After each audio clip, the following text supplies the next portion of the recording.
Voilà, bonjour Excel. Bonjour. Alors, on se retrouve avec plaisir et pour rappel, tu es journaliste d'investigation et nous avions eu un précédent échange cette fois avec Catherine Giraud qui avait été, je trouve, une lectrice extrêmement sensible qui avait donné un petit peu, je dirais, également sa sensibilité précisément par rapport à son présent ouvrage Écoute les murs parler euh, qui, euh, qui est celui-ci. Donc, ton immersion à Cadillac, la ville qui doit vivre avec les fous, et plus particulièrement ton immersion évidemment dans l'hôpital psychiatrique de Cadillac. Et cette fois-ci, je voulais aborder avec toi un autre sujet, je dirais en fait tout aussi sensible, qui est l'affaire Vincent Lambert, qui a défrayé à l'époque la chronique, tant dans les médias que malheureusement au sein des juridictions de l'ordre judiciaire. Euh, c'est une affaire qui est connue, mais dont les ramifications ne sont pas forcément évidentes, je dirais, à décortiquer, d'où l'intérêt d'aller peut-être derrière ce qui paraît une belle histoire, à savoir finalement défendre la vie de Vincent Lambert à tout prix. Je voudrais, avant de te donner la parole, XL, reprendre l'entame de ton livre qui commence par l'enterrement de Vincent. Et les cloches retentissent à Longwy. Ce samedi 13 juillet 2019, à 10 heures, devant l'imposante église Saint-Dagobert, une trentaine de personnes marchent en silence derrière un cercueil où repose Vincent Lambert. Le vieux prêtre accueille à bras ouverts et dans la plus stricte intimité une famille déchirée. Pour se donner hommage, Rachel Lambert, l'épouse, originaire de la région, a tout organisé. Prévenus la veille au soir dans le secret, certains membres de la famille ont roulé toute la nuit pour assister au dernier acte de 6 longues années de bataille judiciaire. La dernière décision, celle de la Cour de cassation, ouvre de nouveau la voie à un arrêt des traitements. L'hôpital de Reims relance la procédure le 2 juillet. Vincent meurt le 11 juillet. Les 8 frères et sœurs, les parents, l'épouse et la fille du défunt sont là pour l'inhumation de cet ancien infirmier psychiatrique de 42 ans, resté tétraplégique et en état végétatif chronique depuis son accident de voiture le 29 septembre 2008. À cette date, Vincent Lambert vient tout juste de fêter ses 32 ans et de baptiser sa fille Clémence. Mais l'apparente banalité de cet enterrement cache mal le malaise de la désunion familiale. Le prêtre souriant tente l'impossible pour réconcilier, le temps d'une cérémonie religieuse, deux clans d'une même famille, les Lambert. Alors, remontons précisément, XL, j'ai envie de dire, le fil de cette tragédie familiale et commençons peut-être du coup par le début, à savoir qui était Vincent et dans quelle famille exactement a-t-il vécu pour qu'on comprenne bien un petit peu les tenants et aboutissants de cette affaire. Vincent Lambert était un homme qui était infirmier psychiatrique, qui avait mis du temps à trouver sa voie, qui n'était pas forcément un très bon élève, qui était assez récalcitrant. Il est, il s'est mis à fumer du cannabis très tôt. Euh, C'était une personnalité assez extrême. Il jouait beaucoup avec les limites, avec la mort, en fait, parce que c'était quelqu'un qui prenait souvent des risques en voiture, aussi qui s'alcoolisait beaucoup, très vite. Et en même temps, c'était quelqu'un d'assez discret. C'est pas quelqu'un qui allait au conflit au niveau familial, qui allait au clash. Mais il avait des conduites assez extrêmes, sans que tout le monde ne comprenne bien pourquoi. Alors peut-être que certaines personnes pouvaient mieux comprendre que d'autres, parce que si on remonte un peu son histoire familiale, ça commence dès la naissance. C'est-à-dire que Vincent Lambert n'est pas né Vincent Lambert. Vincent Lambert est né Vincent Philippon. C'est-à-dire que sa maman était avec un homme qui s'appelait Philippon et qui était un ouvrier. Elle-même était plutôt d'origine modeste et travaillait à ce moment-là, au moment de la naissance de Vincent, chez un gynécologue à Châteauroux. Donc Pierre Lambert. Elle était donc femme de ménage et puis un petit peu aussi secrétaire médicale, on va dire. Et donc elle fréquentait cette maison de bourgeois en fait, hein, de bourgeois gynécologues qui était située à Châteauroux.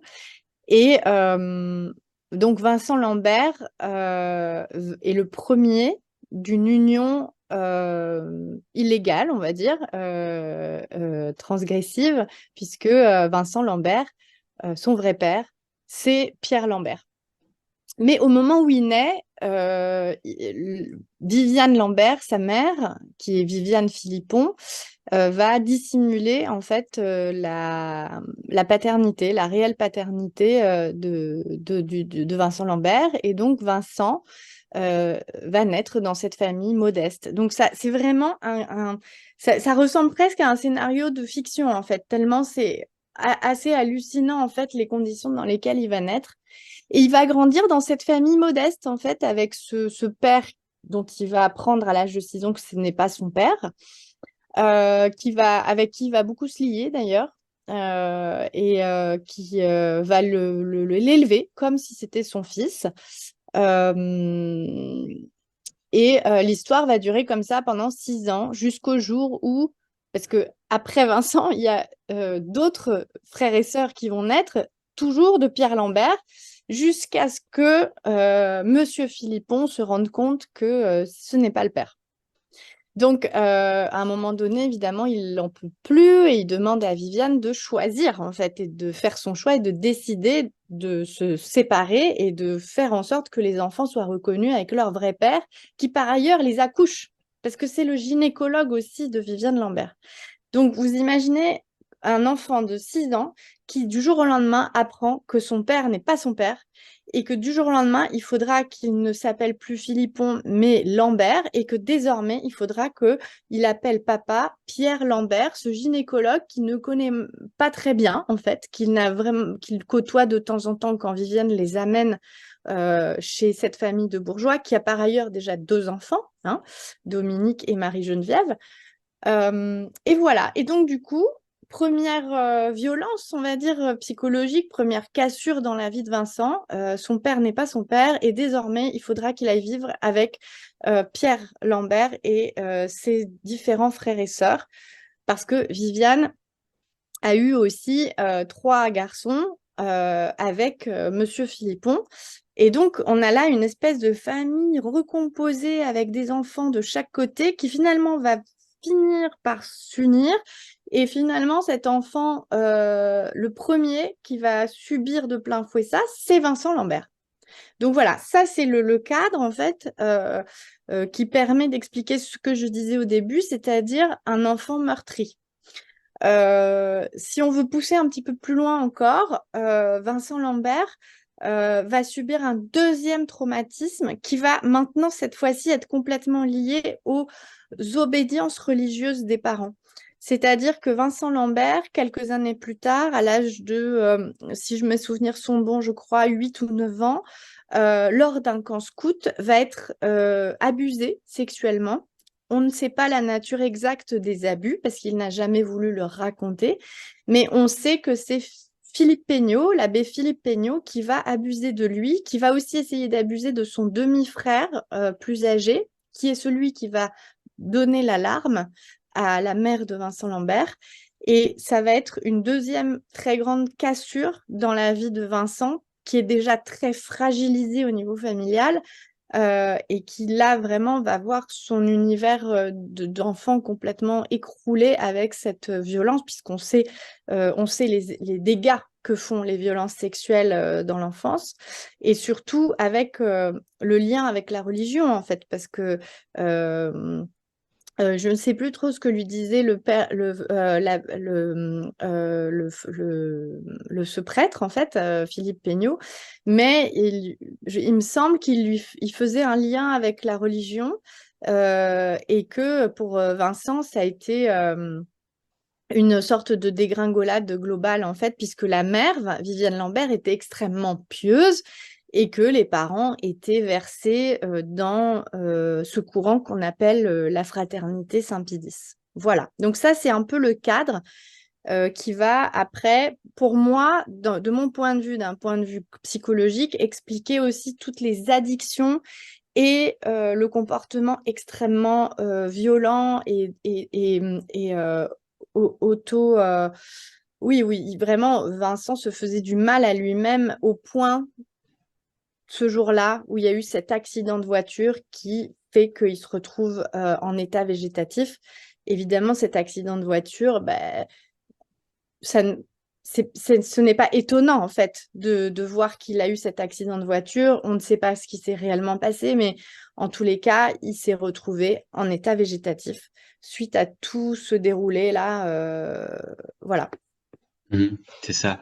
Et en fait, Ixchel, le débat judiciaire, finalement, éthique, euh, et médiatique se centre, je dirais, sur la question de la fin de vie. C'est ça qui est plus qu'un symbole ici, qui dépasse évidemment largement le cas Vincent Lambert. Or, quand on examine la situation en particulier, on se rend compte a priori, tu me diras si c'est vrai, mais que Vincent Lambert, du fait de son propre vécu et de sa propre relation à la religion, lui-même, s'il était dans cette situation de fin de vie, aurait souhaité, conformément quelque part à la loi léonatique qui existait déjà à l'époque, il aurait souhaité qu'il soit mis fin à ses souffrances. Son épouse, qui avait la tutelle, était, elle, là pour dire effectivement que la volonté de Vincent aurait été celle-là.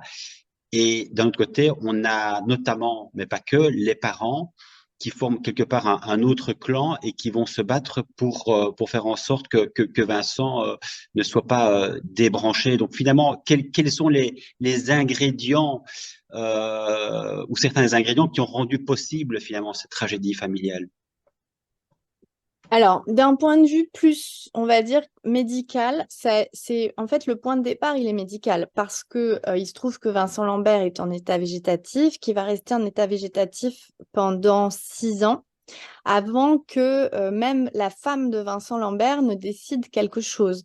C'est-à-dire qu'ils ont l'espoir, en fait, ils ont l'espoir que Vincent va faire des progrès, que Vincent va arriver à communiquer, qu'on va on va pouvoir le faire s'asseoir, trouver un moyen, en fait, de le faire revenir un tout petit peu. Et en fait, ce temps-là, il va déjà être très long, mais en fait, tout à fait compréhensible parce que ben, Vincent est un homme jeune quand même. C'est-à-dire qu'on n'est pas là dans le cas de personnes âgées ayant une maladie neurodégénérative ou ayant une maladie qui rend la vie impossible. On est là avec un jeune homme en fait, enfin un homme jeune, on va dire, qui vient d'avoir un enfant qui est jeune père de famille, et on y croit en fait. On croit que ça va être possible. Et donc, il déploie toute une énergie, il l'amène à Berck pour qu'il puisse faire de la rééducation. Il l'amène même en Belgique parce qu'ils vont voir un spécialiste des neurosciences pour voir un peu ce qu'il en pense. Et c'est même lui qui va leur dire à un moment donné que c'est assez irrattrapable en fait et qu'il va peut-être falloir songer à l'euthanasie. Et là, le monde s'écroule en fait pour la famille, mais même la femme de Vincent Lambert qui est très surprise parce que personne n'avait réellement pensé à cette issue en fait. Ils sont tous dans cette idée que ça va être possible. Et à un moment donné, quand il est ramené à l'hôpital de Reims, la vie de Rachel Lambert devient impossible parce qu'elle est avec une petite fille qui grandit et l'état de Vincent ne s'améliore toujours pas. Euh, il a plein de complications. On peut imaginer toutes les complications qu'il y a pour quelqu'un qui est allongé tout le temps, qui n'a aucun mouvement, dont les muscles ne bougent pas et qu'il faut alimenter par sonde de manière artificielle. Et petit à petit, dans le discours du médecin le docteur Carigère et dans aussi la tête de Rachel, les choses vont commencer un petit peu à évoluer parce que au bout de tout ce temps-là, en fait, elle se dit aussi que ça peut pas être une vie non plus de passer son temps à venir le voir tous les jours et de tout sacrifier pour quelqu'un même si c'est son mari, n'évolue pas, n'avance pas. Et la question, c'est est-ce que c'est une vie, en fait? Quelle est la qualité de cette vie dans cet état-là? Et petit à petit, je crois que le docteur Carigère va aussi, en discutant avec elle, lui suggérer que c'est une discussion qui doit être posée, que finalement la question du débranchement en fait de Vincent est quelque chose qui devrait être discuté en fait. Donc petit à petit, la discussion s'engage aussi avec les parents. Et c'est là où les parents de Vincent Lambert, donc Viviane et Pierre, qui habitent très loin dans le sud de la France, pour eux, c'est juste impossible en fait. C'est même pas une option, c'est inimaginable, c'est hors de question. Et c'est là que petit à petit, en fait, les chemins vont se séparer aussi parce que chacun a fait son chemin, mais dans des directions différentes. C'est-à-dire que la mère et le père de Vincent Lambert sont persuadés que, évidemment, la question ne se pose même pas et que évidemment il faut qu'il reste parmi nous et que quitte à aller dans une institution pour très très très grands handicapés, mais en tout cas la question ne se pose pas. Et puis pour Rachel, la question se pose parce que Vincent Lambert a toujours exprimé en tant qu'en plus infirmier psychiatrique, donc connaissant cette question de la fin de vie et de la mort, puisqu'il a quand même fait des stages en fait dans des EHPAD, donc il n'était pas complètement déconnecté de ce sujet-là en tant qu'infirmier. Il a toujours exprimé le souhait de ne pas vivre comme un légume. Et c'est très raccord avec le personnage.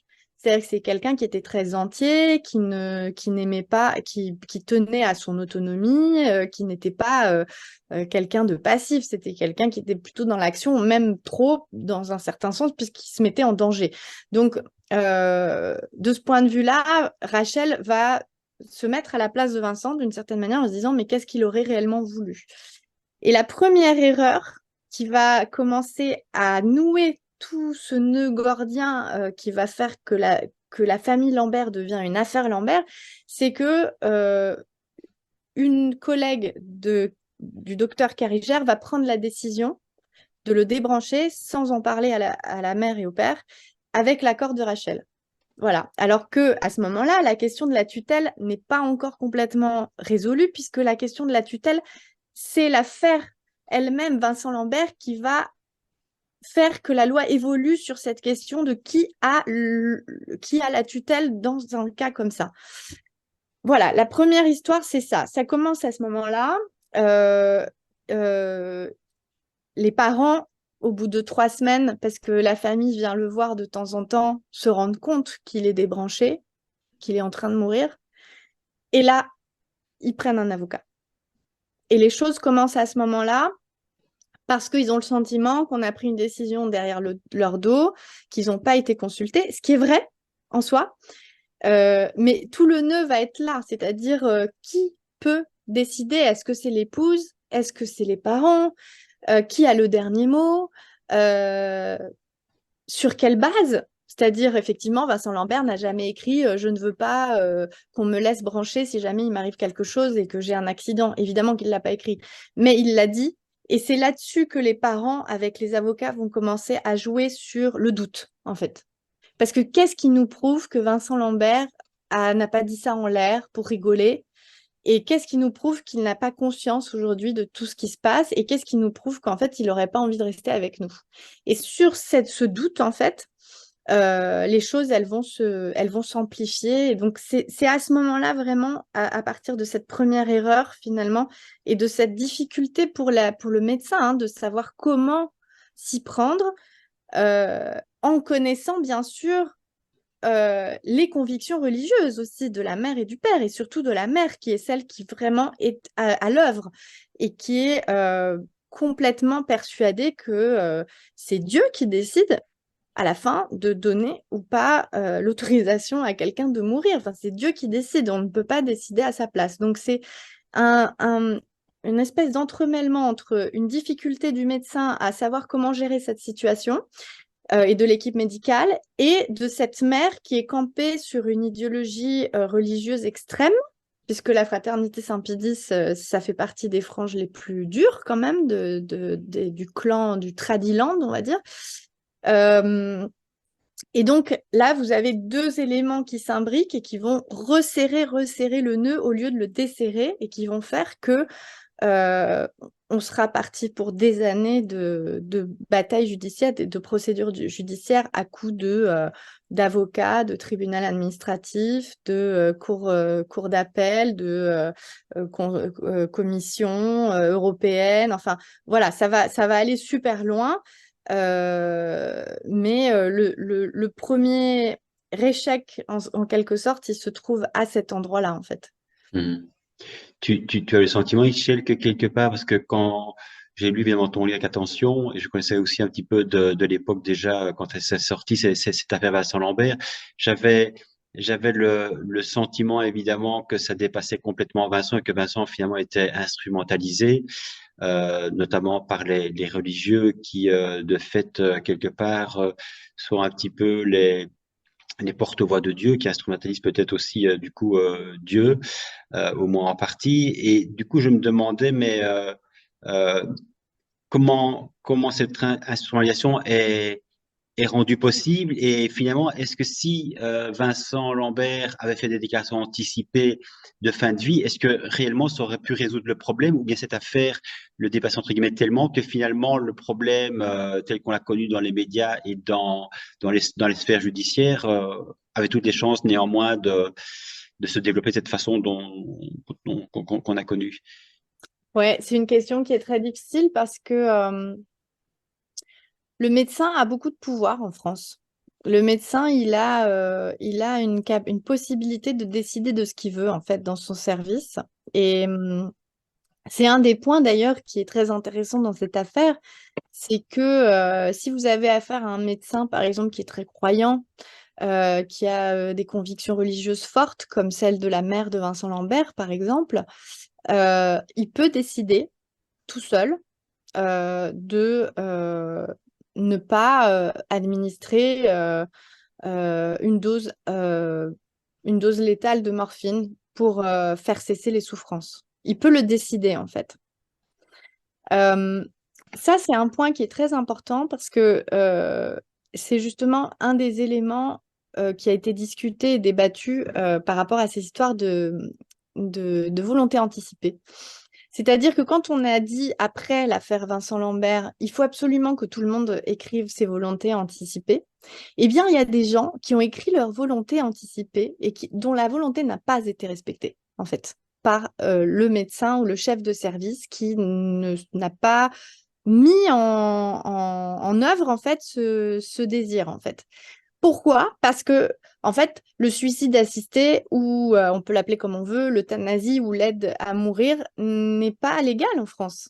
En fait, donc on est quand même sur une sorte de quiproquo où on sait très bien que c'est pratiqué de manière illégale, en fait, et que en gros, si vous avez, je sais pas, dans une famille, vous avez, je sais pas, même deux personnes, un couple, mettons, il y a pas d'enfant, vous mettez un couple, et que vous êtes dans l'intimité de la fin de la vie, que la personne a été interrogée par le médecin quelques jours avant et qu'il a dit clairement qu'il voulait pas souffrir et qu'il voulait abréger ses souffrances au moment où ça allait arriver, la mort, et que la femme est d'accord, eh bien, finalement, on va faire cette double dose et on va pas se poser de questions et il y aura pas d'affaires, en fait. Et ça arrive tous les jours, en fait. Même pas dans des services de soins palliatifs. Ça arrive dans un tas de services de cancer, de pathologies mortelles.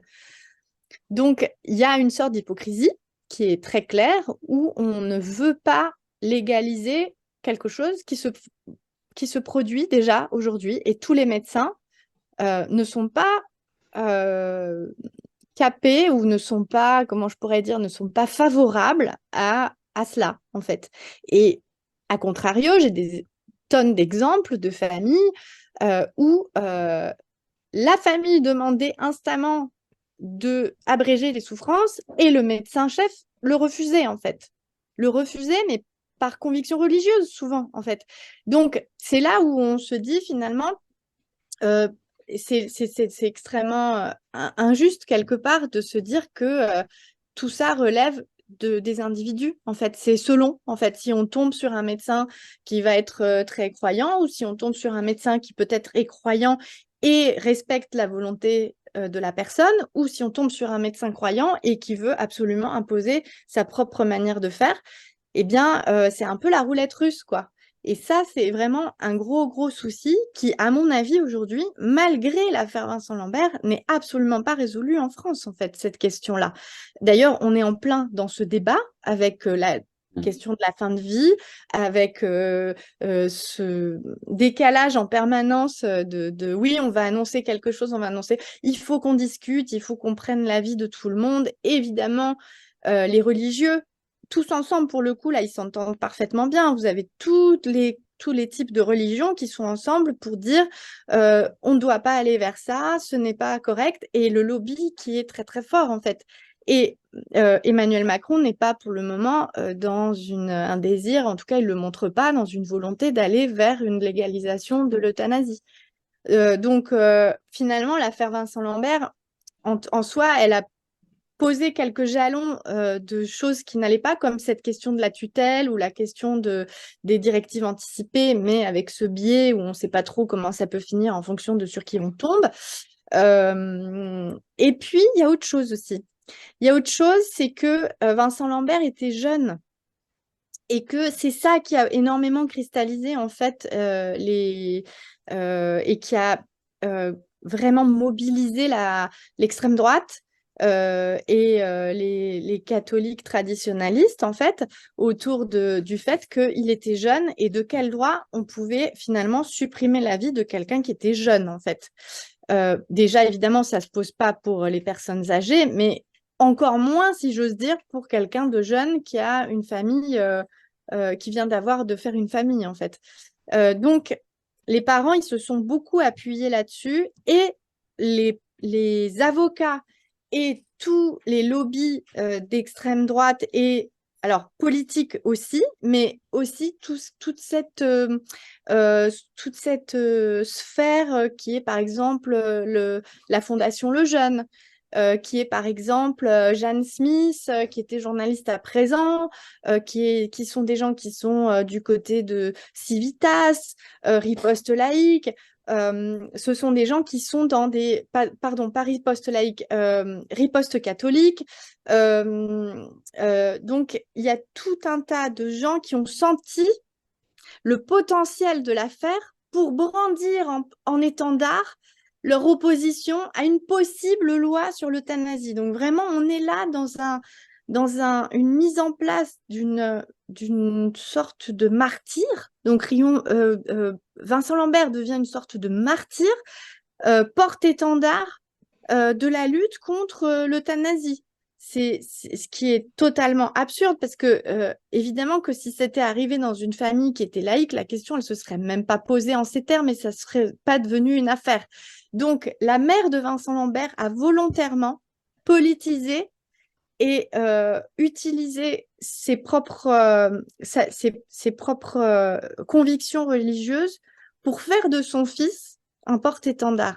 Et c'est là où il y a une dimension complètement hallucinante, en fait, parce que la mère, elle va se mettre en scène, en fait, dans les médias comme une mère qui doit sauver son fils. Et en fait, cette image de la mère qui veut sauver son fils et qui a toute légitimité pour le faire, elle va toucher les gens. C'est-à-dire que les gens, ils vont voir cette Viviane éplorer dans les médias, ne pas vouloir qu'on tue son fils. Et en fait, évidemment que les gens, ils vont prendre fait et cause pour elle. Sauf que le grand public va mettre beaucoup de temps à comprendre que les avocats de Viviane Lambert sont les avocats de Civitas, sont les avocats de la Fondation Le Jeune, sont les avocats de la Griffe. Donc, c'est vraiment, on est quand même là, tout le monde s'est saisi de ça et Viviane l'a offert, en quelque sorte, a offert cette polémique et a offert l'accident de son fils à une idéologie. Pour moi, c'est vraiment très, très clair, en fait. Et vous avez en face la femme de Vincent Lambert et une partie des frères et sœurs et le neveu, François Lambert, qui vont essayer de pousser dans l'autre sens et qui vont pas se servir de Vincent comme d'un porte-étendard, mais plutôt remettre toujours Vincent et sa vie et son état végétatif au centre du débat, parce que dans toute cette affaire, finalement, on a complètement oublié Vincent Lambert. C'est-à-dire, ça devient un objet qu'on utilise au gré des débats, au gré des dépôts de plaintes, des requêtes en référé au tribunal administratif, des conseils de l'ONU. Enfin, ils vont mais super loin, quoi, dans le truc. Et le pire, c'est qu'ils arrivent avec les failles qu'il y a, puisque il n'y a pas de loi là-dessus et tout est un petit peu trop flou et qu'il y a des failles, eh bien, ils arrivent à s'immiscer au niveau législatif dans ces failles pour toujours reculer la possibilité de laisser partir Vincent Lambert, en fait. C'est ça. Parce qu'en fait, comme tu dis très bien, finalement, la personne humaine qui devrait être au centre du débat est complètement, effectivement, mise de côté. Et donc, il y a ce qu'on disait tout à l'heure, une instrumentalisation de Vincent Lambert à d'autres fins qui, par définition, le dépassent, alors même que la loi Lignetti permettait finalement de prendre en compte valablement ce cas-là sans attendre le cas échéant une loi sur l'euthanasie en France. Et c'est finalement, évidemment, sur base de la loi Lignetti et après l'épuisement des recours, que Vincent Lambert sera effectivement débranché. Et ce qui est paradoxal, évidemment, quelque part, c'est qu'en même temps, l'Église, d'un côté, promeut, je dirais, la vie à tout craint, et en même temps aussi la liberté de conscience, qui n'a pas été un concept facile pour l'Église à admettre, comme très souvent ça vient de la société civile. Et par rapport à Vincent, là, on voit quelque part que la vie absolutisée prend le pas sur finalement le consentement même de l'individu et sur sa liberté de conscience. Comment toi tu, tu comprends quelque part cette tension entre deux valeurs qui, a priori, sont défendues par l'Église, je dirais, de façon égale, finalement. D'un côté, cette liberté de conscience et de l'autre, en fait, ce droit à la vie, comme tu disais, qui serait effectivement une valeur voulue par Dieu lui-même. Moi, j'ai l'impression quand même que cette histoire d'euthanasie et de lutte contre l'euthanasie, elle est la suite de la lutte contre l'avortement.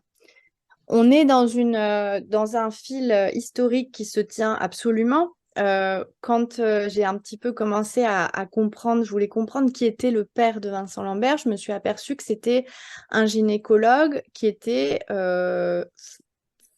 vraiment farouchement opposé à l'avortement et qui avait même été dans les associations, laissez-les vivre, qui avait participé à des meetings où on s'enchaîne devant les maternités dans les années 70, qui était quand même dans une idéologie extrêmement réactionnaire, très proche du Front National hein, à l'époque, de toutes ces mouvances-là, en fait, d'extrême droite.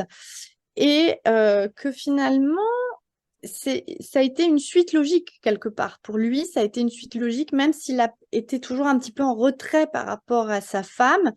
Euh, et que Viviane Lambert, elle, est en quelque sorte une convertie. Et on sait très bien que les gens qui se convertissent tardivement à une idéologie comme celle de la fraternité Saint-Pie X deviennent redoutables. Parce qu'il faut absolument qu'ils en soient, qu'il faut qu'ils se fassent accepter, alors qu'ils viennent, elle venait d'un milieu modeste et laïque. Et donc là, elle devait absolument endosser ce nouveau rôle en fait de femme de gynécologue, très très pieuse. Je remets absolument pas en question la sincérité hein, de sa foi. C'est pas du tout de ça que je parle. C'est propre à chacun. On peut pas juger ça. C'est pas la question. La question, c'est jusqu'à quel point euh, l'idéologie en fait que porte la fraternité Saint-Pie X, à quel point elle s'en est imprégnée et à quel point elle a voulu utiliser cette carte pour être au sommet en fait de ces luttes-là en fait et de devenir elle-même quelqu'un en fait. C'est-à-dire que moi, c'est ce qui m'a intéressée dans cette histoire, c'est la psychologie en fait des personnages de cette affaire. Je dis personnage parce que c'est presque comme un film en fait. C'est-à-dire que Viviane Lambert est allée tellement loin dans la lutte en fait que pour moi, en fait, c'est une agrégation en fait de personnalités qui sont à la recherche de lumière. Alors, peut-être pas la bonne, si on peut se permettre de le dire, parce que, mine de rien, ça a été quand même des années de souffrance de deux côtés. Mais elle, en étant toujours dans la lumière, dans la volonté de se mettre en avant, de tenir un rôle, elle avait enfin le rôle de sa vie. Et elle, presque finalement dépassée par tout ça, et en même temps très active et très actrice en fait de tout ça, elle avait enfin trouvé une place et un rôle au sein d'une famille dont elle n'était pas en fait, et qui n'était pas la sienne au départ. Par contre, là, elle était largement intégrée dans le groupe de la fraternité Saint-Pédis. Elle était la mère modèle, celle qui se bat jusqu'au bout pour garder en vie son fils. Et ce qui est très surprenant pour revenir à ta question, c'est que l'Église catholique, elle n'a pas bougé. C'est-à-dire que quand elle a bougé, quand elle a dit des choses, c'était soit très ambigu, soit ça allait plutôt vers le point de vue de la mère, en fait. C'est-à-dire que Monseigneur Moulin-Beaufort, il n'a jamais clairement répondu aux demandes de Marie-Geneviève Lambert, de Rachel Lambert, pour se positionner, au moins peut-être garder une certaine neutralité. Et puis, en fait, quand ils étaient sollicités, ils ne disaient pas autre chose que ce que défendait la mère de Vincent Lambert et ce que défendait aussi la fraternité Saint-Pédis, et ce que défend Civitas, et ce que défendent tous ces mouvements-là. Donc finalement, on se dit qu'ils n'ont pas dit grand-chose, mais ils étaient quand même très contents que ça se passe comme ça et que ça les arrangeait quand même qu'il y ait une telle réaction en fait de la part des catholiques parce que aussi, sans parler forcément des gens qui sont très, très engagés dans la fraternité Saint-Pédis, mais il y a beaucoup de gens qui sont catholiques et qui pratiquent pas, qu'ils ont réussi à convaincre et à mettre de leur côté jusqu'à mettre en scène des vidéos où on voit le frère de Vincent Lambert donner à manger à la petite cuillère à Vincent et la mère de Vincent d'essayer d'entamer une sorte de dialogue avec Vincent et de faire comme s'il existait, et ce qui a complètement brouillé les pistes parce que tout le monde s'est dit, mince, mais en fait, cet homme, il a les yeux ouverts, il est conscient de ce qui lui arrive, il mange à la petite cuillère, donc en fait, c'est vrai, ils ont raison et il faut qu'ils vivent. Et donc, jusqu'à utiliser et manipuler en fait des images, alors qu'on sait très bien que c'est pas parce qu'on a les yeux ouverts que la personne est consciente, que c'est propre à cet état végétatif-là, et que même plus loin, ils ont pris des risques en lui donnant à manger à la petite cuillère, parce qu'on connaît les risques de mauvaise déglutition quand le système ne fonctionne pas correctement. Et donc, en fait, c'est que l'instrumentalisation, elle a été très, très loin et finalement, sans que personne ne réagisse, mais même pas non plus le gouvernement, ni les députés, ni la sphère politique, en fait. Le seul côté, la seule frange de la sphère politique qui n'a cessé de prendre la parole, c'est Marion Maréchal Le Pen, c'est toute la frange Bernard Anthony, toutes les personnes, et les personnes, Philippe de Villiers, enfin toutes les personnes dont on sait qu'elles sont très proches de tous ces milieux-là. Donc finalement, ce qui était très troublant, c'est qu'on n'avait rien en face. En fait, la famille, la femme de Vincent et puis une partie de ses frères et sœurs, je pense à Marie, je pense à Marie Lambert, François Lambert, son neveu, Marie-Geneviève Lambert, et même Benoît Philippon, eh bien, en fait, ils étaient démunis. Il n'y avait personne, en fait, pour les aider. Et ils étaient seuls. Ils étaient seuls. Il n'y avait ni l'État, ni l'opinion publique qui était complètement manipulée à droite à gauche et qui comprenait pas du tout de quoi il en relevait réellement, puisque les informations, on les a eues au moment où il a été débranché et après.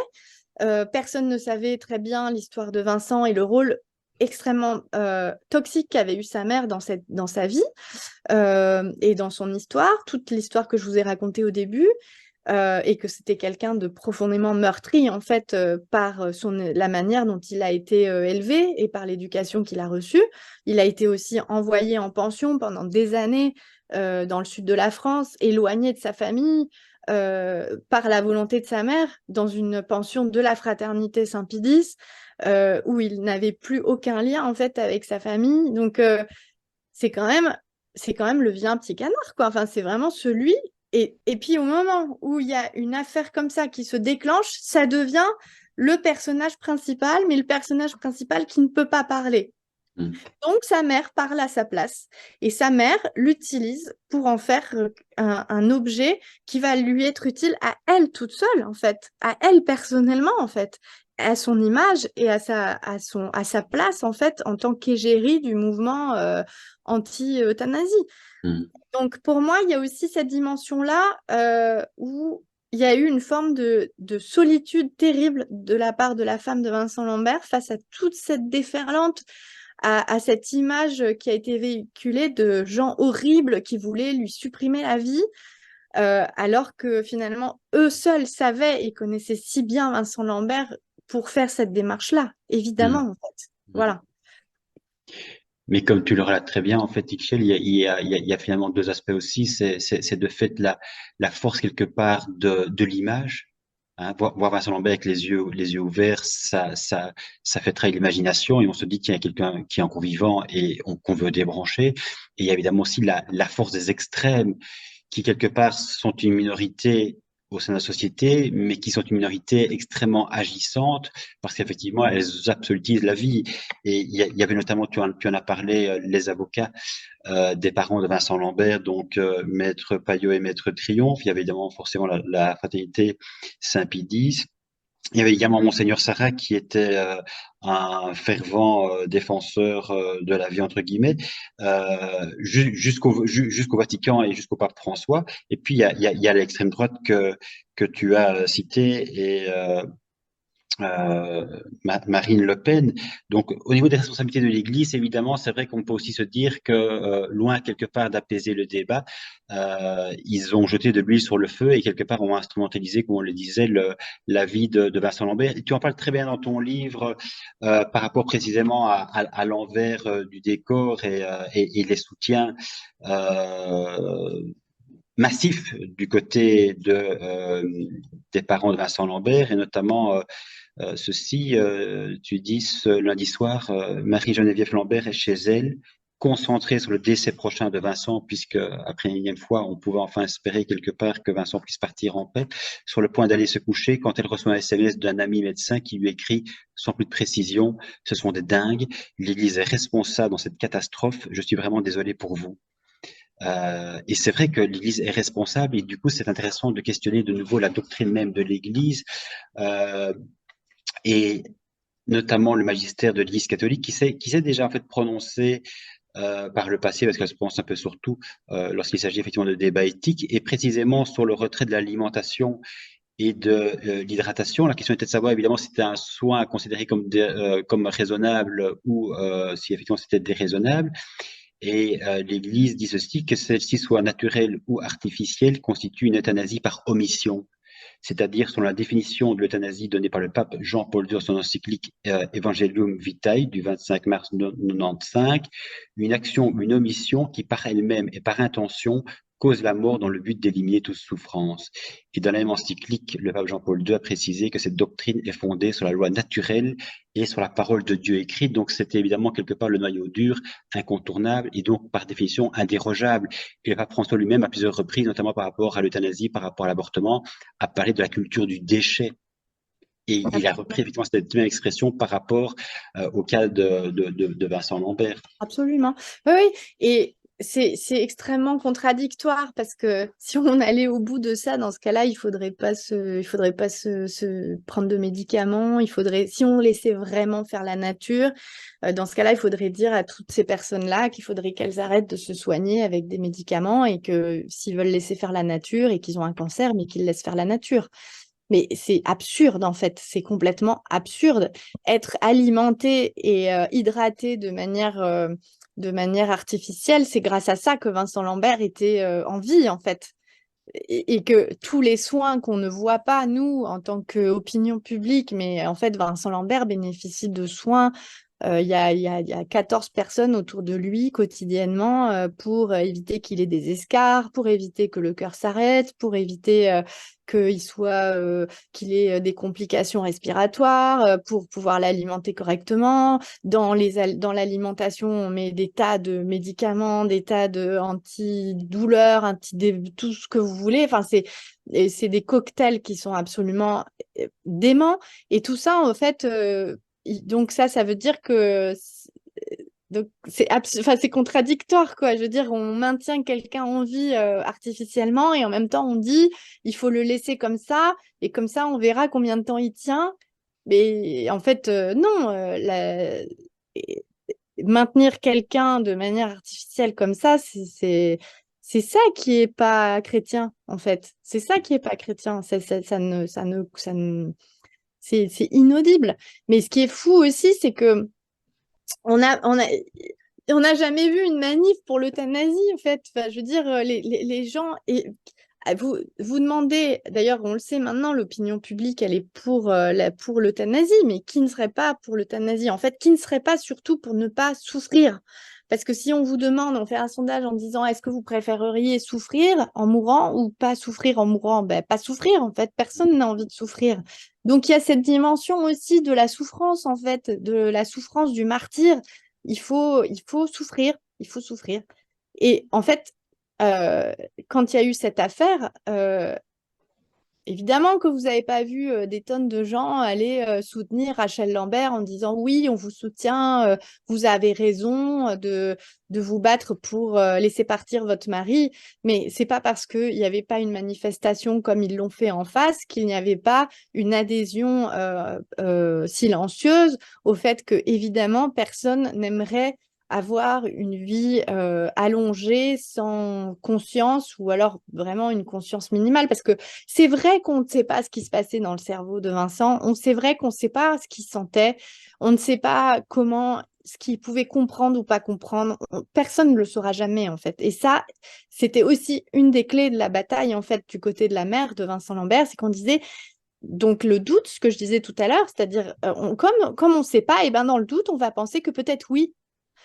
Et en fait, à côté de ça, vous avez un corps.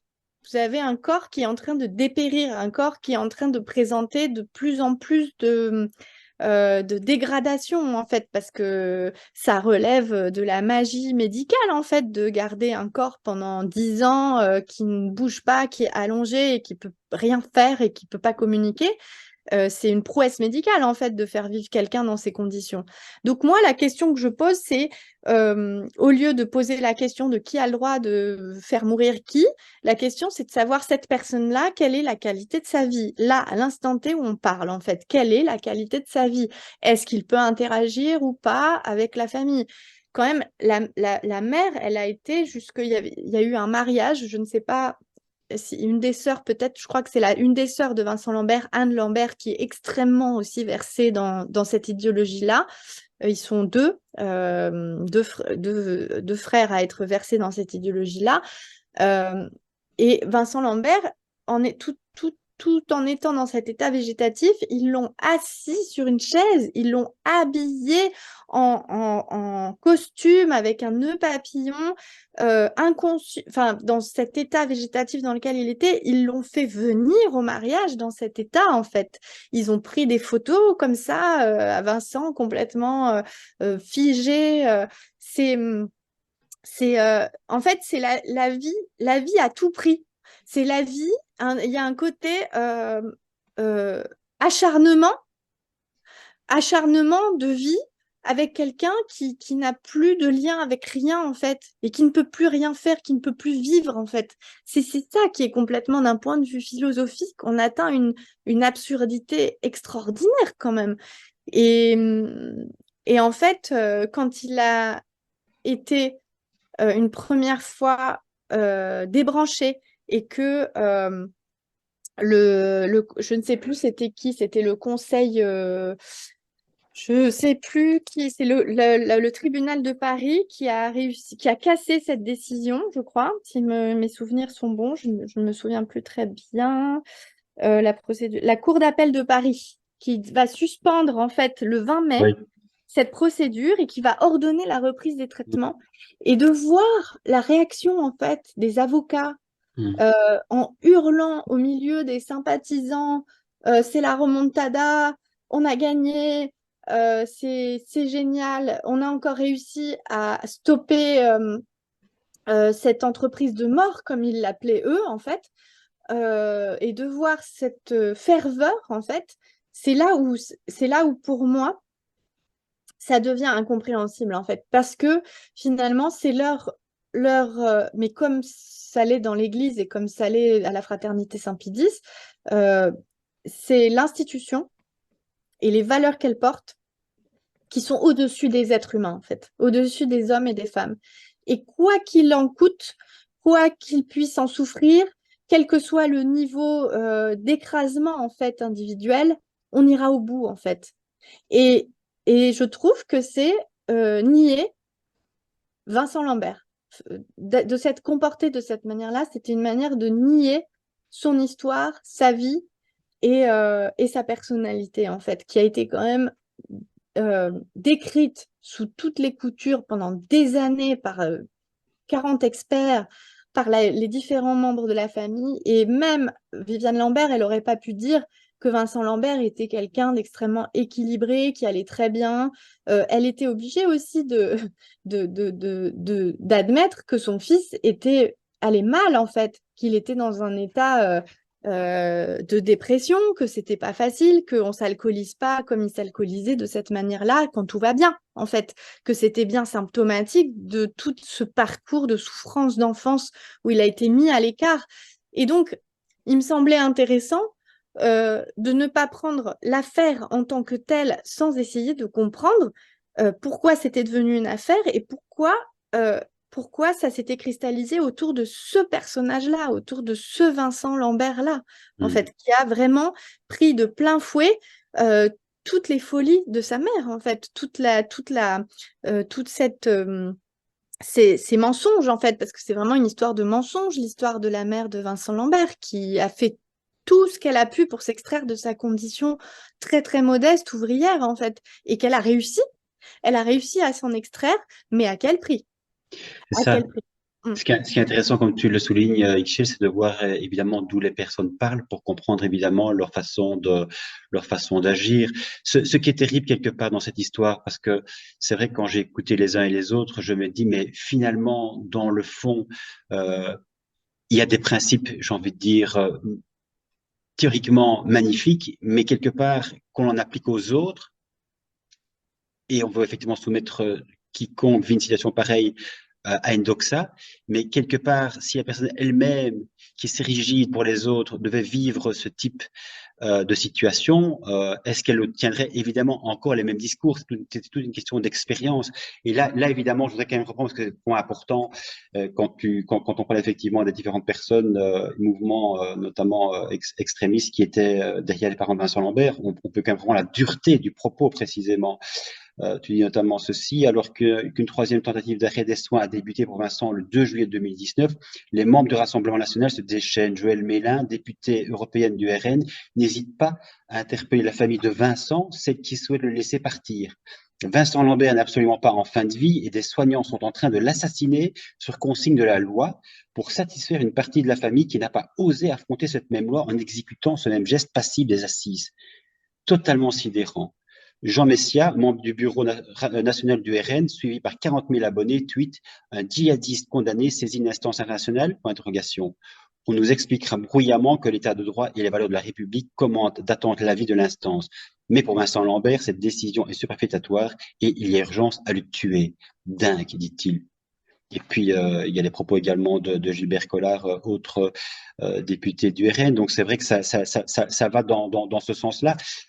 D'où l'intérêt, évidemment, comme tu le disais, même si, entre guillemets, cette histoire de Vincent Lambert est déjà ancienne, 2019, on voit évidemment que derrière tout ça, il y a des valeurs qui, elles, évidemment, j'ai envie de dire, transcendent le camembert et qui vont évidemment se retrouver dans tous les débats éthiques. Et quelque part, je parlais tout à l'heure de la question de la liberté de conscience. Je pense aussi que là, il faut quelque part voir la manière dont l'Église s'est, pour le coup, opposée à toute liberté de conscience avant, comme souvent, de freiner les cas de fer et de finalement devoir se dire que la liberté de conscience faisait partie des droits de l'homme, des droits humains. Mais la condamnation du libéralisme a eu lieu déjà par le pape Grégoire XVI dans une encyclique. Donc, condamnation de la liberté de conscience, liberté d'opinion, liberté de culte, la religion catholique étant évidemment la seule à promouvoir, la liberté d'association et la liberté de la presse. Alors évidemment, en termes de dignité humaine, j'ai envie de dire, si cher à l'Église, c'est plutôt digne quelque part d'un régime totalitaire. Et par rapport à la liberté de conscience, l'encyclique disait ceci: la liberté de conscience donnée et garantie à chacun est, je cite l'encyclique, une erreur des plus contagieuses qui, pour la ruine de l'Église et de l'État, va se répandre de toutes parts et que certains hommes, par excès d'impudence, ne craignent pas de représenter comme avantageux à la religion. Et la liberté de conscience sera donc proclamée comme un droit de l'homme en 1948, alors que l'encyclique du pape date de 1898. Donc, il faudrait finalement attendre le Concile Vatican II, dans la déclaration Dignitatis Humanae publiée en 1965, pour voir reconnaître la liberté de conscience, mais une liberté de conscience qui normalement, évidemment, est toujours quelque part soumise à la doctrine catholique. Donc, on voit bien que la liberté de conscience est de fait, je veux dire, centrale pour un individu qui va pouvoir choisir de manière autonome ce qu'il souhaite pour sa fin de vie, si en particulier, et en même temps, chaque fois qu'il en est question, l'Église monte au créneau, quoi que ce soit l'avortement, l'euthanasie ou d'autres sujets éthiques. Absolument. Euh, j'ai l'impression qu'on est là aussi dans quelque chose de contrôle autant de la pensée que du corps, en fait. Euh, pour moi, euh, il y a quelque chose de l'ordre de soumettre la personne, de soumettre et de garder le contrôle de la chose la plus intime, mais je parle aussi par rapport à l'avortement, hein, quelque chose de très intime qui ne devrait effectivement, comme tu le dis très bien, concerner que la personne avec sa propre conscience et son propre ressenti. Et là, on a une forme d'intrusion. Cette intrusion, elle est totalement maîtrisée. C'est-à-dire que le but, c'est vraiment de faire croire à la personne que elle ne dépend d'une personne, c'est-à-dire de Dieu. Elle ne dépend de rien d'autre. Et que les règles ont été fixées au-dessus d'elle, avant elle et pour elle. Et pour moi, c'est très proche de comment les sectes parviennent à vous faire croire qu'elles savent tout mieux pour vous que vous-même, en fait. Et de cette capacité à finalement vous enlever votre part de libre arbitre, vous enlever votre confiance en vous, d'une certaine manière, de ce que vous sentez, parce que vous êtes persuadé que non, c'est pas ça que vous voulez, c'est pas ça que vous sentez, que vous n'êtes pas bien. Mais non, c'est pas grave, c'est comme ça.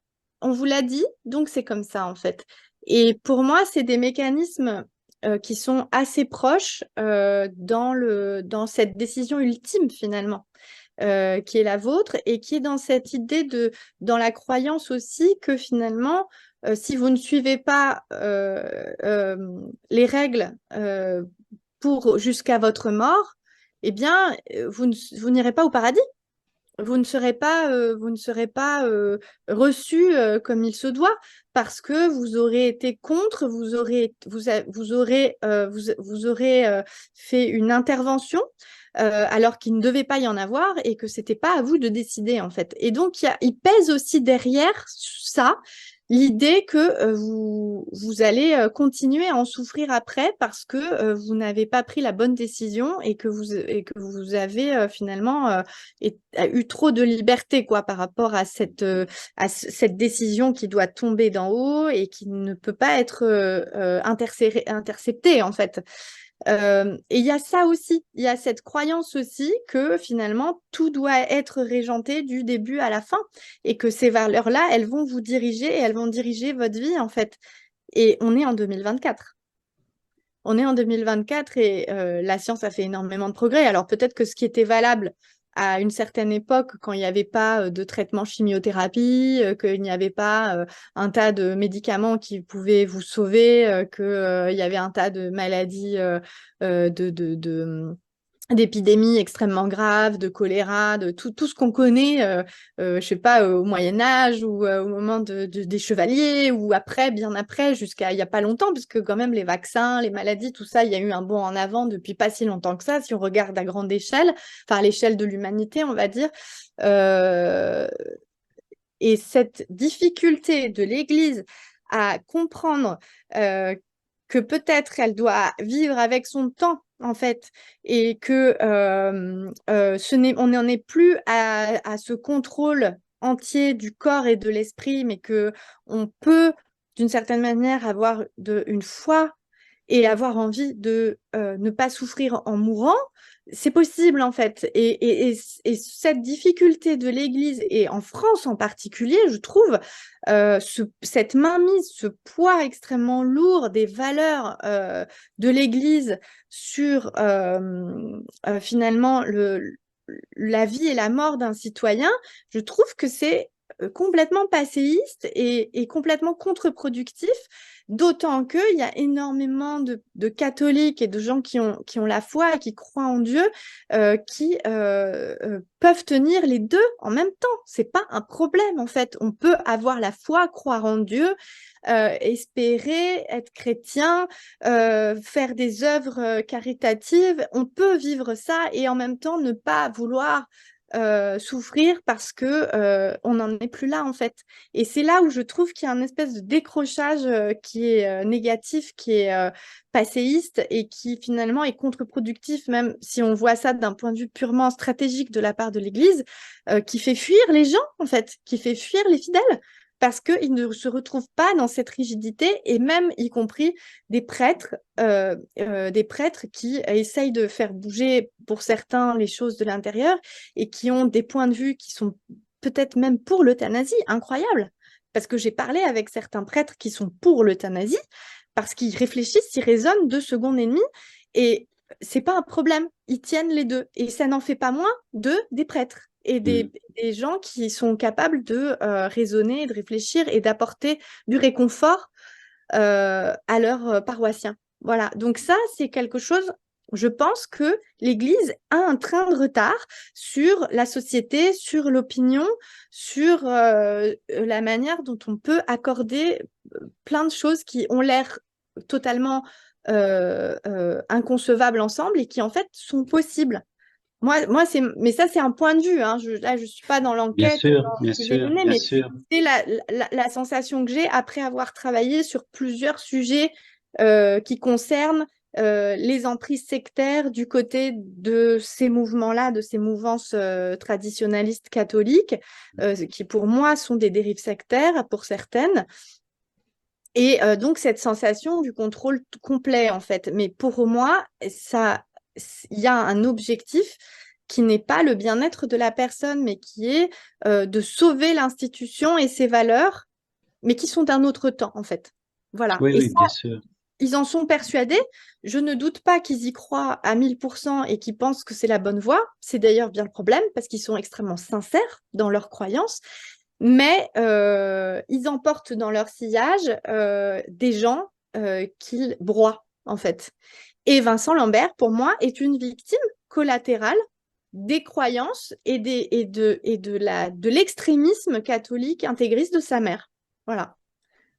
Oui, mais quand on parle de l'intégrisme, c'est vrai que quelque part, évidemment, quand j'ai repris les propos du pape François lui-même et de Jean-Paul II avant, on voit bien que finalement, il y a une continuité.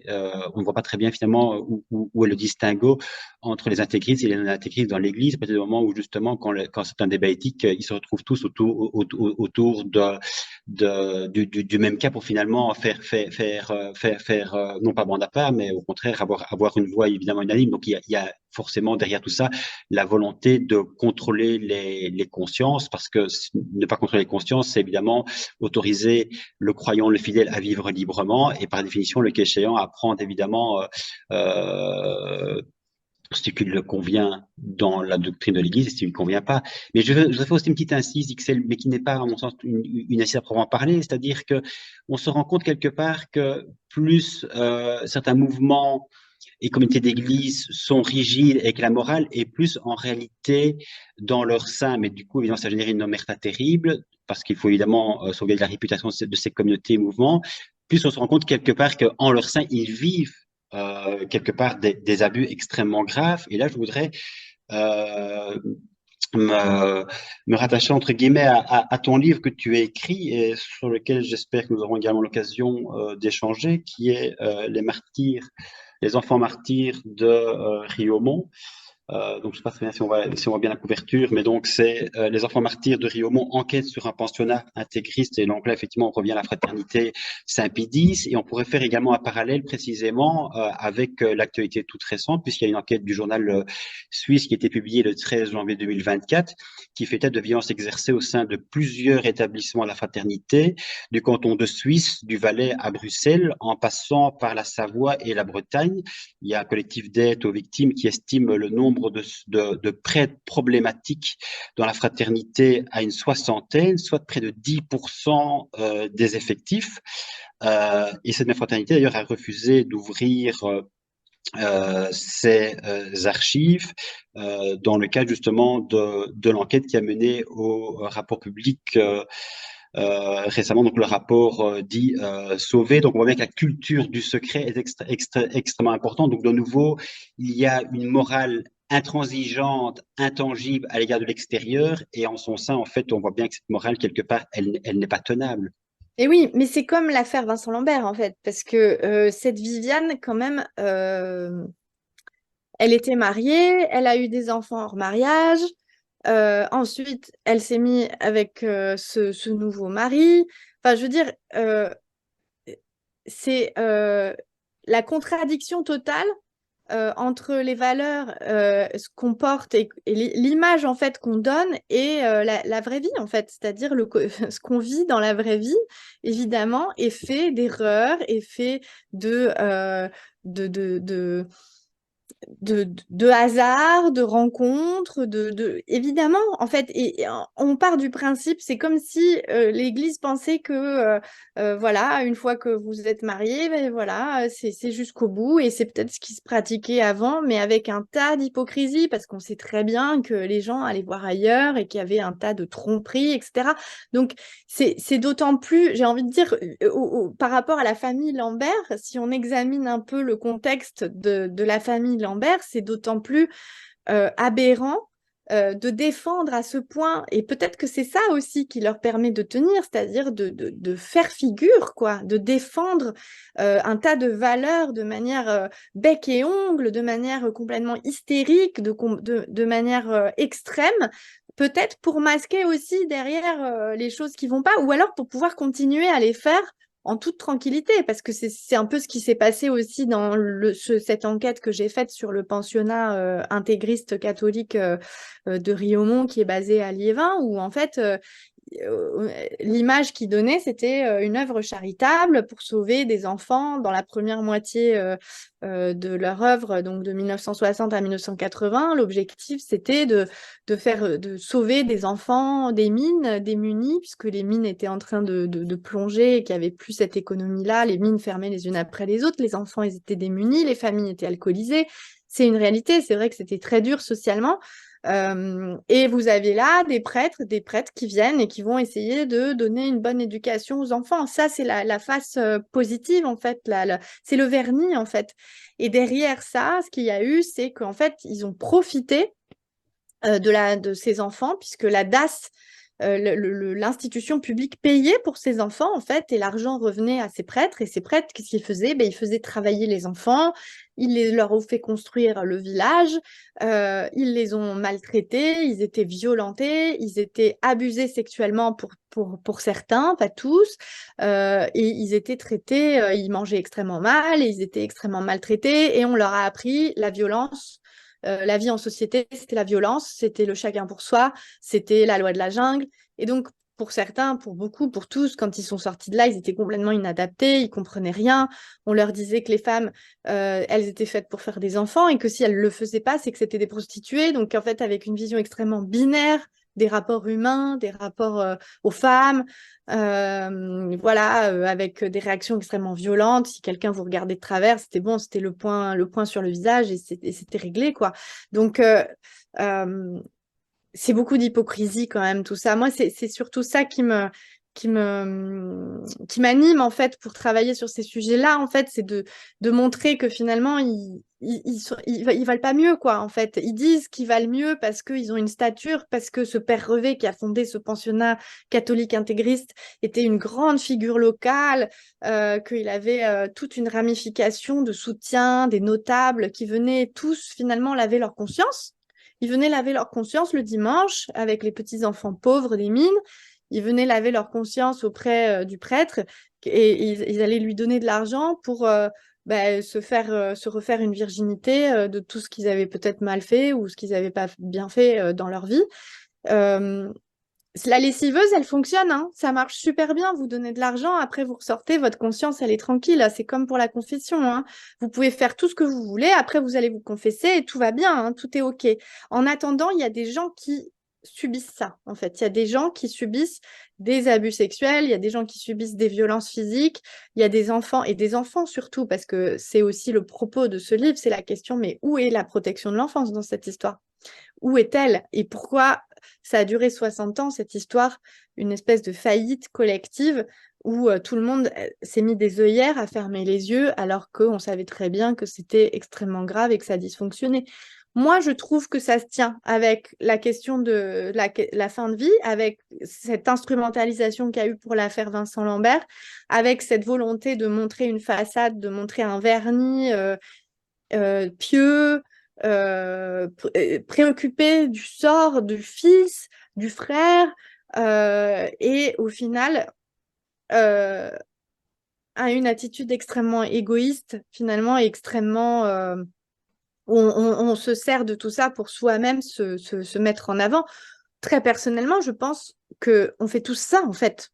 Quoi, je veux dire, on essaye tous quand on fait quelque chose, on le fait pour soi, mais à partir du moment où on fait quelque chose de positif qui ne nuit pas, mais c'est parfait en fait. Le problème, c'est que quand on fait quelque chose pour soi et qu'en même temps on amène sur son sillage toute une idéologie et qu'on fait du tort aux gens, en l'occurrence Vincent Lambert, sa mère lui a fait du tort, une grande partie de sa famille lui a fait du tort depuis sa naissance. Elle lui a fait du tort. Et venir après se présenter en grande défenseuse de la vie de son merveilleux fils qui ne peut même plus parler, c'est d'une hypocrisie totale pour moi. C'est une façon de se laver elle-même de ses propres péchés, quelque part. Hein. Donc, et pour le père Revé, c'était la même chose, puisque c'était un pédocriminel. Donc, il était là à un endroit où il pouvait faire tout ce qu'il avait à faire, où il pouvait sévir. Et au final, quand on gratte un peu, il était le notable, un des plus grands notables de Liévin. Et quand on gratte un peu, on se rend compte qu'en fait, c'était toute une histoire de manipulation et c'était un business. Parce qu'il y a aussi la question de l'argent. C'était toute cette manne financière qui pouvait ça lui permettait de faire vivre son monastère, de le maintenir, de continuer à acheter un tas de choses parce qu'il était très fervent d'objets militaires de toutes les guerres, y compris de l'Allemagne nazie. Donc voilà, on a quand même pour moi, ça reste quand même des personnes qui, pour elles-mêmes, font les choses pour elles-mêmes et qui font croire qu'elles ont des valeurs qui sont extraordinaires, qui sont au-dessus de tout, et qui s'insèrent par ailleurs dans une institution qui est extrêmement puissante et dont ils savent qu'ils vont être soutenus, en fait. Et ça, c'est la mère de Vincent Lambert, elle savait qu'elle allait avoir une armada derrière elle. Elle savait qu'elle serait soutenue, elle savait qu'une fois qu'elle allait appuyer sur le bouton, qu'elle donnerait les informations à Jeanne Smith, qui a même une émission aussi Radio Courtoisie, enfin les médias catholiques traditionnalistes intégristes, ils ont leur propre canaux de diffusion, hein. Ils s'en sortent très bien, ils se débrouillent très bien tout seuls. Et elle savait qu'en appuyant sur ce bouton-là, elle ne serait plus seule et qu'il y aurait tout un mouvement qui allait se déclencher autour d'elle, en fait. Et elle l'a fait en conscience. Ça ne l'a pas dépassé du tout. Elle a été volontairement mise dans dans ce mouvement, et elle s'est faite elle-même volontairement égérie de ce mouvement-là. Donc voilà, pour moi, c'est une suite logique, sachant en plus que le prêtre qui a abusé sexuellement de Vincent Lambert, Philippe Peignot, a commencé à abuser sexuellement d'enfants au pensionnat catholique de Riaumont. Voilà, donc tout ça pour moi, c'est des suites logiques en fait dans le travail que je mène. On pourra toujours me dire que je m'acharne contre la sphère catho-tradie, que je suis anticléricale ou je ne sais quoi. Eh bien, pas du tout. Pas du tout, je ne suis absolument pas anticléricale. Je suis pour la liberté. Donc, chacun a le droit de penser ce qu'il veut, chacun a le droit de vivre sa foi comme il l'entend. Ma limite s'arrête au moment où il y a des violences, au moment où on viole la conscience des gens, au moment où on viole physiquement les gens, les enfants, au moment où on exerce un pouvoir et un abus. Ma limite, elle est juste là, à cet endroit-là, en fait. Le reste peut exister, il n'y a aucun problème. Et je ne m'acharne... Alors, souvent, on me dit, pourquoi Vincent Lambert et pourquoi Riaumont et pourquoi pas, en fait.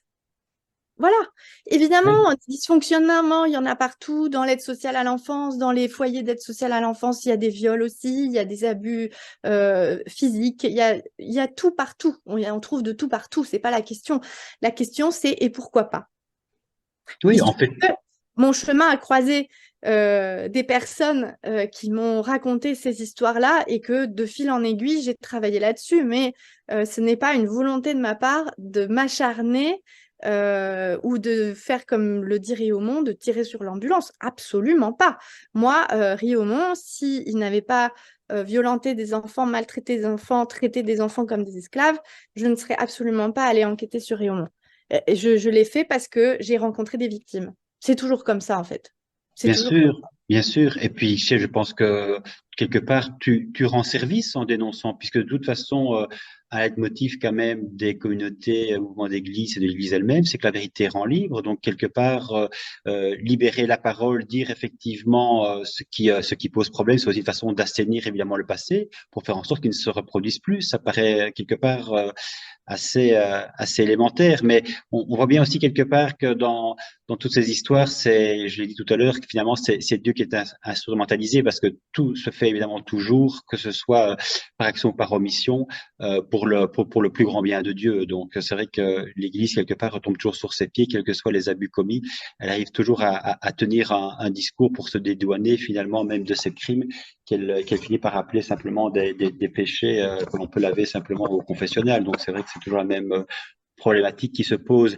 Alors ici, on a dit qu'on ne serait pas trop long. Je ne sais pas si tu souhaites éventuellement encore ajouter un élément important qu'on n'a pas traité parce que ton livre, il est extrêmement dense.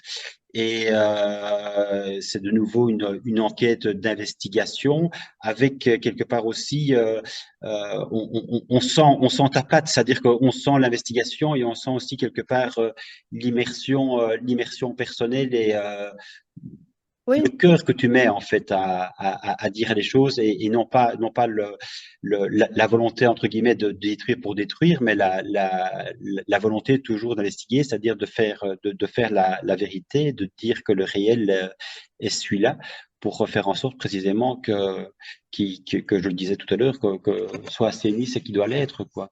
Oui, oui, je pense que ce que je trouvais intéressant dans cette affaire, c'était que finalement, euh, c'est un enseignement, c'est-à-dire que d'une histoire qui est absolument tragique, qui est terrible, qui est presque comme une tragédie grecque, en fait, euh, qu'est-ce qu'on peut en tirer, en fait? Quels enseignements on peut tirer de ça? Est-ce que ça peut pas nous permettre de progresser, en fait, d'aller vers du mieux? Aujourd'hui, j'ai terminé un peu par ça dans le livre, puisque mon père était historien des sciences, on en avait parlé, philosophe, il avait aussi travaillé sur ces questions-là, en fait, de fin de vie. Il était très circonspect sur le lobby des éthiciens. Il avait beaucoup de mal avec ça. Et quand mon père est décédé quelques mois avant Vincent Lambert, en fait, j'ai retrouvé des documents dans son bureau que peut-être il avait laissés pour moi, je ne sais pas. Je vais laisser divaguer mon imagination, et peut-être il les avait laissés là pour moi ou pas. Le fait est que je les ai quand même retrouvés et que j'ai trouvé intéressant de voir comment il était fort dommage qu'en France, on oppose les soins palliatifs à l'euthanasie et que finalement, c'était deux éléments, parce que l'Église catholique s'appuie beaucoup sur les soins palliatifs, et les soins palliatifs se disent globalement dans leur communication contre l'euthanasie, puisque ce serait opposé et ce serait à mettre en concurrence. Et je trouvais ça très intéressant, ce que mon père m'a laissé comme document là avec des réflexions de Georges Canguilhem, justement sur le fait que pourquoi on n'envisagerait pas l'euthanasie comme la suite des soins palliatifs. C'est-à-dire que les soins palliatifs ne peuvent pas tout. Quand il y a un échec des soins palliatifs, eh bien l'euthanasie peut prendre la relève. Et donc évidemment, on parle là de très peu de situations. On n'est pas en train de dire que tout le monde va se faire euthanasier. On est là en train de dire que il y a une liberté dans le choix et que aujourd'hui on ne l'a pas. On n'a Mm. pas le choix, en fait. En réalité, on n'a pas le choix. Et c'est bien ça le problème, en fait. C'est que si au moins on avait le choix, mais on l'a pas. Sinon, on verrait pas toutes ces personnes atteintes de la maladie de Charcot partir, fuir en Belgique et partir en Suisse et dépenser 10 000 euros, parce que je crois que c'est à peu près ça que ça coûte pour être aidé, pour partir quand on le souhaite, et même avant que ça ne dégénère et qu'on soit incapable de décider pour soi-même. Et moi, c'est ça qui m'embête, c'est qu'on n'a pas la liberté de choisir. Et que euh, dans une société moderne, c'est le minimum. Puisqu'on a le choix et qu'on sait comment faire, on devrait pouvoir avoir accès à ça sans opposer soins palliatifs et euthanasie, ce qu'on fait malheureusement encore beaucoup et qui, à mon sens, est une grave erreur en fait. Et je pense que la lecture de cette histoire de Vincent Lambert devrait nous faire réfléchir à ça, devrait nous faire réfléchir à, euh, à comment en fait cette histoire elle a fait émerger les extrêmes, des situations extrêmes, ce qui se joue, les forces en présence, on va dire. Quelles sont les forces en présence? Eh bien, d'une manière un peu exacerbée, l'affaire Lambert nous montre les forces en présence. Et je trouve que ça éclaire, ça permet d'éclairer et de peut-être faire que on puisse voir les choses autrement, euh, à la lumière de ce qui se joue actuellement en France, de ces débats-là, en fait, et de pourquoi c'est si difficile de légiférer là-dessus, ce que vous avez fait en Belgique ou ce qui s'est fait en Suisse et qui fonctionne, en fait. Voilà, parce que sinon, encore une fois, les gens ne partiraient pas à l'étranger pour avoir à faire ça, et c'est très triste et très dommageable, en fait. Je pense qu'on en est à la 12 millième lettre de personnes qui disent, qui appellent à l'aide au président de la République pour qu'enfin on puisse avoir le choix. Donc moi, comme je suis pour la liberté, eh bien, je suis pour la liberté des cultes, je suis pour la liberté que chacun croit ce qu'il a envie de faire, et je suis pour la liberté des hommes aussi à se déterminer sur leur propre fin de vie et sur leur propre vie. Voilà. Mm. J'ai quand même toute dernière question à te poser. Je l'ai dit tout à l'heure en commençant, tu es journaliste d'investigation et en même temps, dans tes livres comme dans le précédent, Écoute à mieux reparler, tu mets de toi et donc tu t'immerges, j'ai envie de dire, Coréen, dans tes enquêtes. Et je voulais te faire réagir, peut-être que tu puisses rebondir sur un extrait de ton livre qui m'a touché parce que j'avais l'impression effectivement qu'il y avait quelque chose d'inextricablement mêlé entre l'histoire de Vincent Lambert et la tienne, et j'aurais voulu te faire réagir par rapport à ça.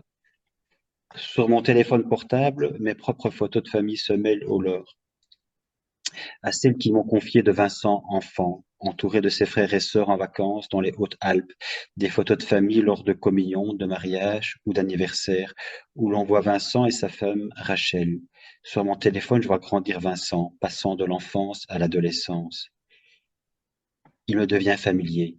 J'ai l'impression de le connaître si bien. Je recoupe et croise tous les souvenirs déposés en vrac. Je reconstitue par bribes des dizaines d'anecdotes, tristes ou belles, incongrues ou inimaginables. Tout est là, sur mon bureau. 3 cahiers noirs épais où s'enchaînent les paroles.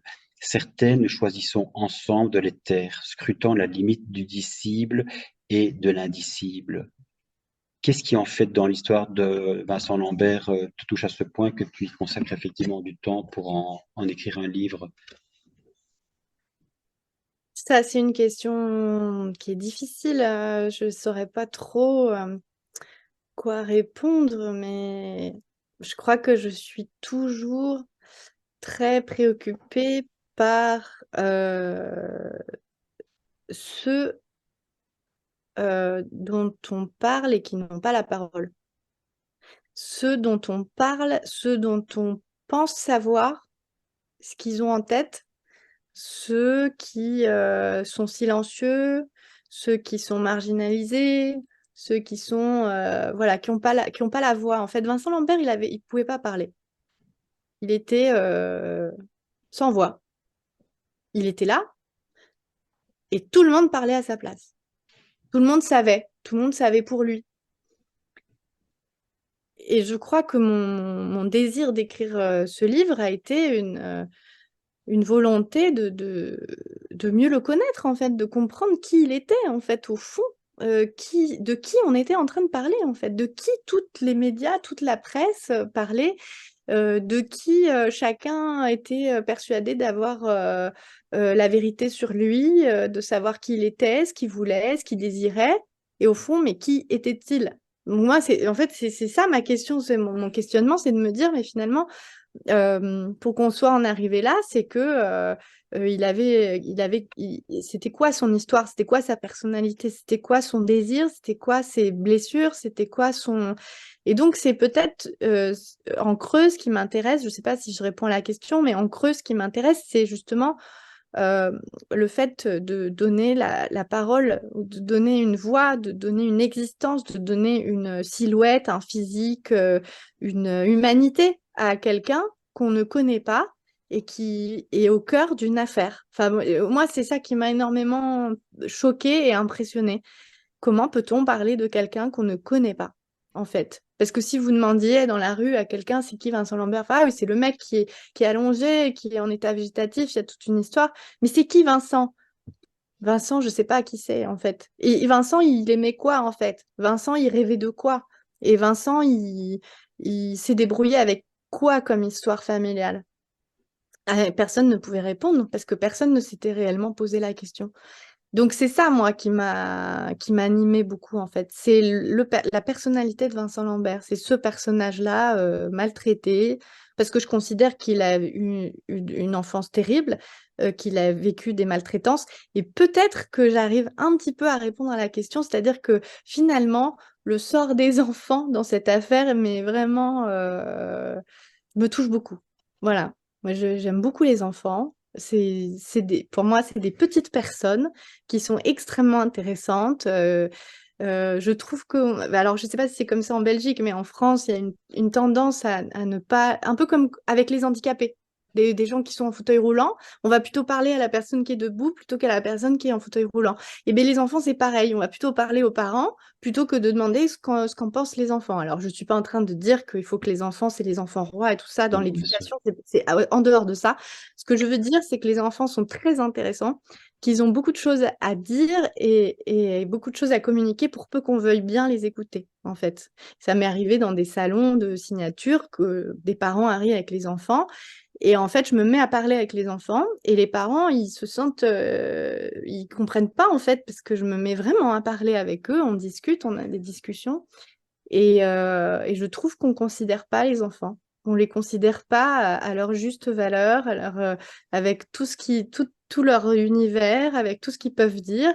Et puis aussi, on oublie qu'on a été des enfants, en fait.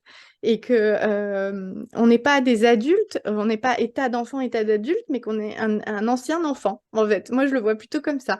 Et donc, tout ça pour dire que voilà, le sort des enfants me préoccupe beaucoup parce que je me dis toujours que ça va devenir des adultes. Et donc, c'est extrêmement important qu'ils poussent dans les meilleures conditions pour en faire des citoyens et des personnes épanouies, heureuses, etc. Et donc, toutes les personnes et tous les enfants dans les livres, quand j'écris des choses et tout ça, quand je rencontre les adultes, puisque je rencontre des adultes, je vois en eux ce qu'ils étaient enfants et d'où ils viennent et pourquoi c'est des adultes blessés, parce qu'ils ont été des enfants blessés. Et donc, ce cheminement-là, il me préoccupe énormément parce que je pense que c'est comme ça qu'on fait une belle société, en prenant en compte l'enfant comme l'enfant qui deviendra un adulte. Et donc, avec tout ce qu'on peut comme on peut arroser une plante, de lui apporter tous les éléments qui vont faire que ça deviendra une très jolie plante. Et bien là, c'est pareil. Et malheureusement, on est dans un monde où les enfants sont pas forcément traités comme ils le devraient. Et je crois qu'il y a ça en moi. Il y a quelque chose effectivement de, d'un intérêt supérieur pour les enfants et des enfants, en fait. Voilà.